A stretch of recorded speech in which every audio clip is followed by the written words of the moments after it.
అందరికీ నమస్కారం. ముందుగా మన ఛానల్ని ఫస్ట్ టైం చూస్తున్నట్లయితే ప్లీజ్ సబ్స్క్రైబ్ చేసుకోండి. అలాగే పక్కనే ఉన్న బెల్ ఐకాన్ని క్లిక్ చేయండి. అప్పుడే మేము పెట్టే ప్రతి వీడియో మీకు నోటిఫికేషన్ రూపంలో వస్తుంది. ఈ వీడియో చూసే ముందు జై శ్రీరామ్ అని కామెంట్ చేయండి. ఉగాదిని యుగాది అంటూ నూతన సంవత్సరానికి ఆరంభమని కూడా చెబుతారు. ఈ రోజున ఏ పని చేసినా ఎలాంటి పనులు తలపెట్టుకున్నా కూడా మనకు ఏడాదంతా అలాంటి ఫలితాలే కలుగుతాయని జ్యోతిష్యులు చెబుతున్నారు. ముఖ్యంగా ఉగాది రోజున చాలా మంది ఇల్లంతా శుభ్రం చేసుకుంటారు. అదేవిధంగా కొందరు ఇళ్లలో మాత్రం దేవాలయం కాస్త ప్రత్యేకంగా ఉంటుంది. దేవుడి గుడి శుభ్రం చేసేటప్పుడు గుడిలో ఉన్న దేవుడి విగ్రహాలను జాగ్రత్తగా మరొక ప్రదేశంలోకి షిఫ్ట్ చేయాలి.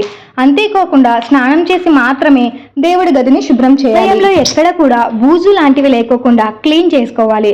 కొందరు దేవుడి మీద నుంచి తీసిన పుష్పాలను ఇంట్లోనే రోజుల తరబడి ఉంచుకుంటారు. దీనివల్ల ఇంట్లో నెగిటివ్ ఎనర్జీ ప్రభావం ఉంటుంది. అదేవిధంగా మొదటిగా చింతపండు లేదా నిమ్మ పండుతో దేవుని విగ్రహాన్ని శుభ్రంగా కడుక్కోవాలి. దేవుడి ఆలయం క్లీన్గా బూజు దులిపి తడి బట్టతో చేసిన తర్వాతనే దేవుని విగ్రహాలను తిరిగి యథాస్థానంలో పెట్టాలి. అదేవిధంగా ఇంటి గుమ్మానికి మామిడి తోరణం వంటివి పెట్టాలి.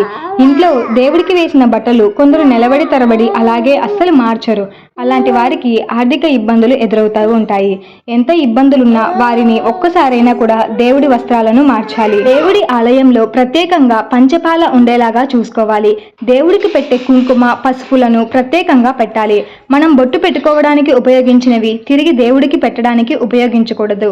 అదేవిధంగా దేవుడి ఆలయంలో ఎక్కువగా పటాలు పెట్టుకోకుండా దేవుళ్లకు తక్కువగా ఉన్న పూజలు భక్తితో కొలవడం అలాగే ఎక్కువగా చేయాలి. ఆల్ గైస్, మీకు ఈ వీడియో నచ్చినట్లయితే తప్పకుండా లైక్ చేసి షేర్ చేసి సబ్స్క్రైబ్ చేసుకోండి. అలాగే పక్కనే ఉన్న బెల్ ఐకాన్ కూడా క్లిక్ చేయండి. అప్పుడే మేము పెట్టే ప్రతి వీడియో మీకు నోటిఫికేషన్ రూపంలో వచ్చేస్తుంది. ఇంకా ఎవరైనా మన ఛానల్ని వీడియోస్ చూసి సబ్స్క్రైబ్ చేసుకోకుండా ఉంటే ప్లీజ్ సబ్స్క్రైబ్ చేసుకోండి.